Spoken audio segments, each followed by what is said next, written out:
नमस्कार दोस्तों, मैं हूं नीरज राय और आपका स्वागत है फार्माहर्ट्स में। आज के वीडियो में मैं बात करने वाला हूं 5 बेस्ट एनाल्जेसिक एंटीपायरेटिक और एनएसएआईडीज के बारे में।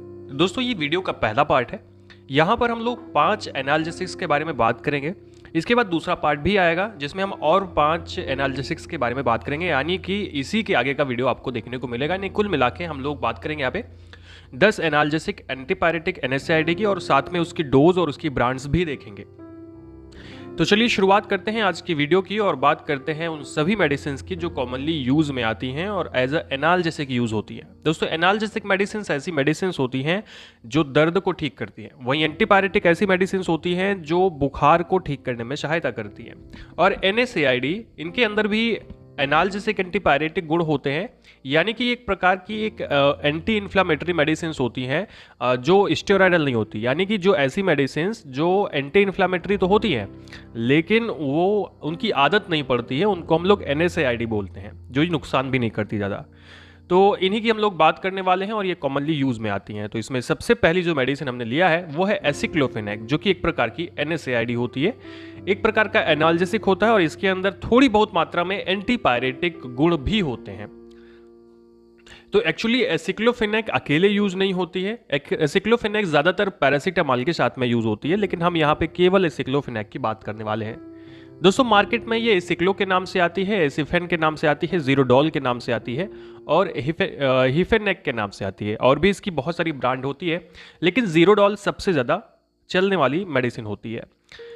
इसके अलावा अगर हम बात करें इसकी डोज की, तो एडल्ट के अंदर में एसिक्लोफेनेक की जो टैबलेट होती है हम लोग ओरली देते हैं 50 mg से 100 mg के बीच में, जैसे सीवियरिटी होती है, और इसे 12 घंटे के अंतराल पर रिपीट किया जाता है।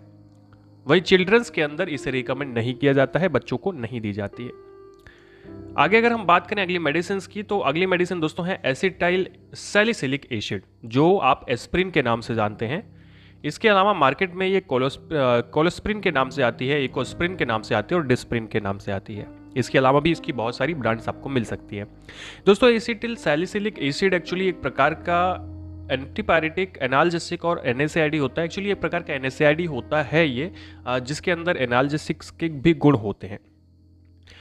एसिटाइल सैलिसिलिक एसिड ज़्यादातर देखा जाता है कि ये दर्द के साथ में, जैसे सर दर्द में भी यूज़ होता है। इसके अलावा इसको हम लोग कार्डियक डिजीज़ में भी यूज़ करते हैं।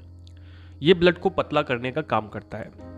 इसकी डोज के बारे में अगर मैं बात करूं तो एडल्ट के अंदर 325 mg से 650 mg की मेडिसिन ओरली दी जाती है एक बार में, और इसे आप 4 से 6 घंटे के अंतराल पर रिपीट भी कर सकते हैं, और अगर ज़रूरत नहीं पड़ती है तो नहीं की जाती है। वही अगर बच्चों की बात करें तो ऐसे बच्चे जो 12 साल से कम के हैं उनमें हम लोग 10 mg टू 15 mg पर केजी बॉडी वेट के हिसाब से ओरली मेडिसिन दी जाती है एवरी 4 आवर पर, मतलब 4-4 घंटे के अंतराल पे।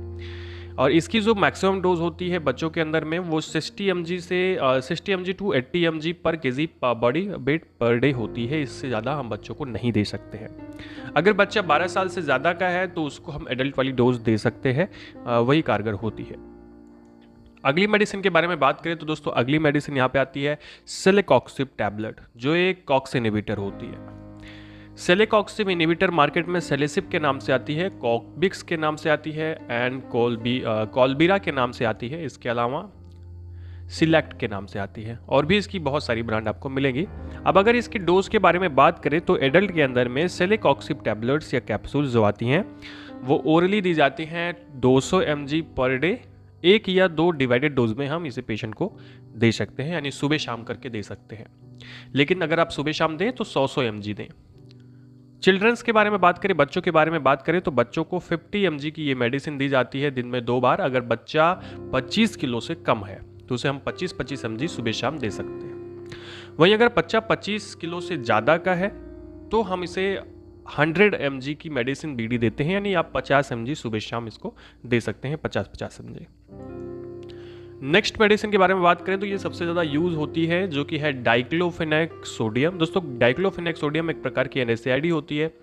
आपका एसिक्लोफेनेक की तरह ही ये काम करती है, लेकिन एसिक्लोफेनेक की तुलना में डाइक्लोफेनेक शायद थोड़ा कम खतरनाक होती है। मार्केट में ये वोवेरान के नाम से आती है। वोवेरान के नाम से सबसे ज़्यादा फेमस मेडिसिन होती है। एंड इसके अलावा ये रिलैक्सिल के नाम से आती है, डाइक्लोमैक्स के नाम से आती है, डाइक्लोनेक के नाम से आती है। दोस्तों ये टैबलेट के अलावा और भी दूसरी मेडिसिन में जैसे कि दूसरे डोजेस फॉर्म में आती है, जैसे इसका जेल भी आता है, लिक्विड भी आता है। और डाइक्लोफेनेक सोडियम एक्चुअली एक ऐसी मेडिसिन है जो अकेले बहुत कम दी जाती है। इसका इंजेक्शन भी आप लोग देते हैं कई बार दर्द में, तो ये अकेले ना यूज़ होकर पैरासीटामॉल के साथ में कभी कभी यूज़ होती है। अब अगर इसकी डोज के बारे में मैं बात करूं तो एडल्ट के अंदर में 50 mg से लेकर के 150 mg पर डे पेशेंट में दी जाती है, 2 से 3 डिवाइडेड डोज में। लेकिन अगर ये एक प्रकार की सस्टेन्ड रिलीज मेडिसिन है, अगर मान लीजिए कि जो डोजेज फॉर्म आप दे रहे हैं वो सस्टेन्ड रिलीज डोजेज फॉर्म है, यानी कि जो धीरे धीरे रिलीज होता है, एक्सटेंड रिलीज है, तो उसे दिन में एक ही बार दी जाती है। इसे हम लोग प्रोलांग्ड रिलीज भी कहते हैं, क्योंकि ये दिन भर के लिए होती है, दिन भर काम करती है, तो इसे एक ही बार दी जाती है।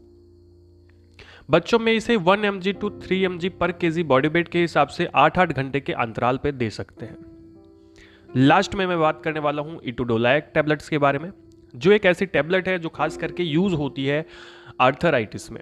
इस टैबलेट को हम लोग ज़्यादा आर्थराइटिस के दर्द में यूज करते हैं, यानी कि सीवियर पेन में यूज की जाती हैं। तो इटोडोलाइक टैबलेट मार्केट में लोडीन के नाम से आती है, इटोवा के नाम से आती है, इटोयस के नाम से आती है, इसके अलावा इटोकेयर के नाम से आती है। इटोवा इसकी एक फेमस ब्रांड होती है। बात करें इसके डोज के बारे में तो एडल्ट के अंदर में ये मेडिसिन 200 mg से 400 mg पर डे 6 से 8 घंटे के अंतराल पे दी जाती है, और इसकी जो मैक्सिमम डोज होती है वो 1000 mg पर डे की हो सकती है।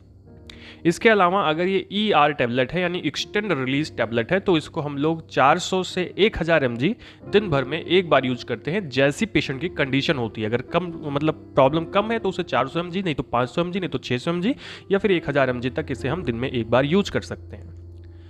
दोस्तों जितनी भी ER टैबलेट होती है उसको दिन में एक ही बार यूज करते हैं, ये याद रखिएगा। ये SR टैबलेट होती है, प्रोलॉन्ग्ड रिलीज टैबलेट होती है, मॉडिफाइड रिलीज टैबलेट होती है, वो दिन में एक ही टैबलेट यूज की जाती है।